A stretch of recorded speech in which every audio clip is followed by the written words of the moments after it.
Do you really need a dehydrator for $300? Or is it nothing but hot air and you can use a $30 machine also? And at what point will an expensive machine make sense for you? These and other questions will be answered in this video, so stay tuned.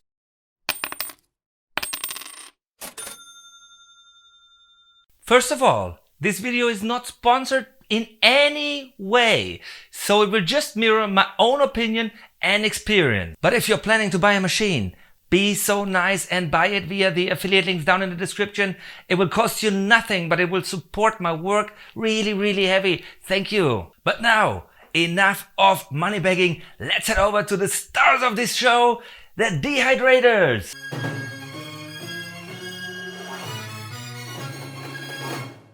Most of you guys may think you can use a dehydrator only for beef jerky, pork jerky, or picked up mushrooms, but that's totally not true. That's not true! There are tons of cool things to dehydrate. Let's start with the fruits, which you can use for a healthy cereal breakfast, or just take them out and snack them there. But let's head now over to the herbs. We all know that in summer you have a lot of herbs, you cannot eat them at all. So what you're gonna do, you're gonna dry them and eat them in the winter. But this is not enough. There are the vegetables.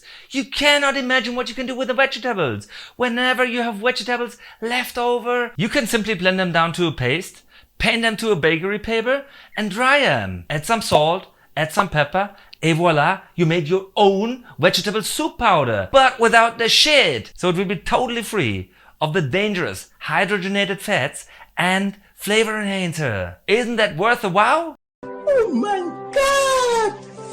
Wow! Whenever there are vegetables on sale, you can just buy them if they are cheap.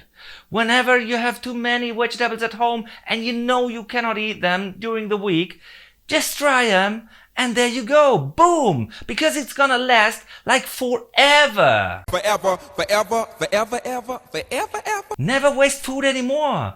That'll not only save the planet, it's gonna save your money. But now let's compare these two babies here and see who's gonna win. Let's start with the cheap machine. You can get those for like 30 to 50 bucks. And that's the first point for the cheap machine, because this is outstanding cheap. You cannot get it any cheaper. It will save you so much money. Trust me.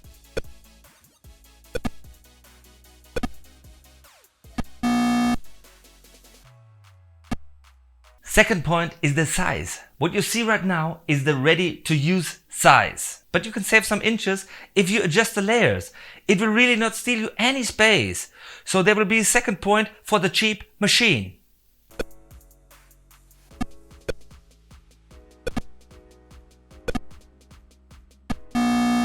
But that's it for the small one. Let's head over to the big one. Its biggest disadvantage, the space that it takes, is at the same time the biggest advantage of this device over here. While the cheap machine has a drying area of 4.3 square feet, which is like 0.4 square meters, the bigger machine got sensational 17.2 square feet or 1.6 square meters over here in Europe or in Canada, which is amazing.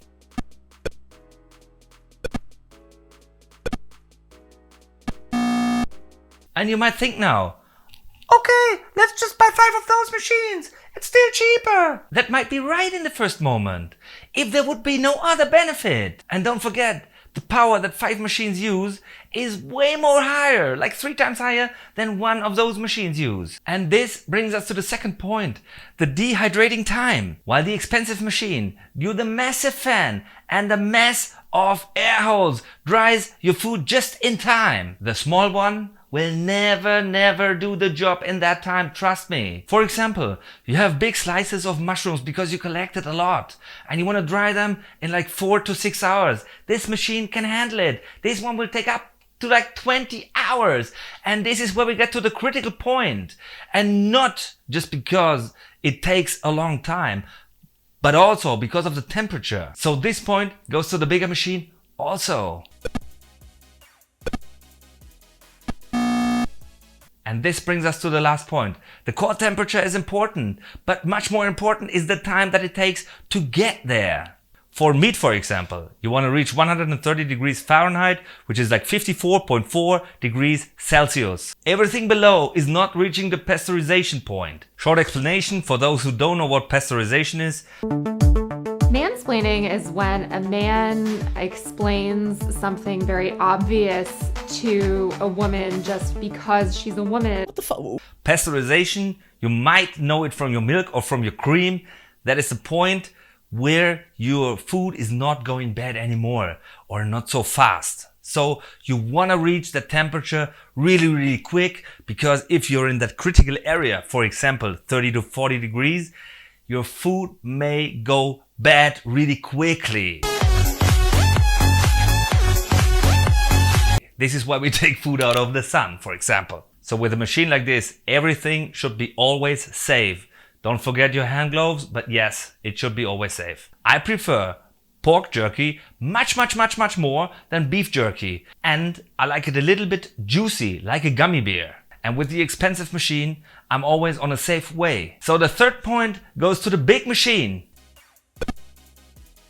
But there's still a question. What should you buy? Especially you. The question is, what are you doing with your dehydrating machine, with your drying machine? What you're planning to do? If you're drying fruits, vegetables or herbs, don't even think about buying an expensive machine. Even not for smaller amount of picked up mushrooms. Just cut them into thinner slices and this machine over here will do its job. Especially if you're coming from drying in the oven. You will be surprised how much space in these small devices. It's the mind-boggling. And if we're talking about electricity, the oven will charge you up to 20 times more electricity than this small device over here does. So really think about it. You can't look that fast. The money is back in your pocket. And on the other hand, if you're an ambitious mushroom picker, don't even think about buying that. If you want to dry meat, don't even worry about buying that. Buy the good machine. Take the safe way, no risk for you, for your family. Trust me.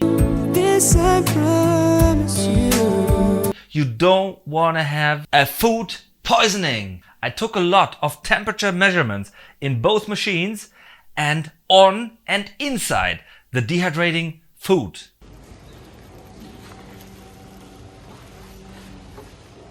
And while in the expensive machine, let me open it up for you, like almost everywhere, on every plate, you have the same temperature. Maybe in the corners, we're talking about 0.8 to 1.2 degrees difference to the middle. This is really stunning. You have in this machine, even if you are switching the plates around like a fool, you will never have the same temperature on all levels, and not even on one plate. So on the outside, it will be much more cooler than on the inside. Don't forget that if you want to buy a machine like this and you're going to dry meat. Outside, you won't have the same temperature than inside. Trust me, I measured it by laser and I measured it inside the food. So really trust me, you're not on the safe side if you're drying meat with this device. And as you can see right here, you have 4 really small and thin holes where every moistured air should get out. It is impossible. And then see the fan, please. Please see the fan, how small it is. Is that the size for a fan? No, it is not. It is way too small. It is the size of a quarter, which is not enough for drying a lot of food. You really don't need to be a math scientist to know that cannot be good for intensive use. Down in the description, I linked your 3 devices from cheapest over the middle to the best. And I hope I could help you with your decision with this video. If yes, give me a thumbs up and a follow, and you don't miss any new content. I'm gonna compare a lot of things in the future. And if you want me something to compare you're interested in, just let me know down in the comments and I'll do the job for you. So thanks for staying tuned until the end. My name is Hollywood, the man made out of timber. Greets from Germany, directly to all over the world. I love you and see you in the next video.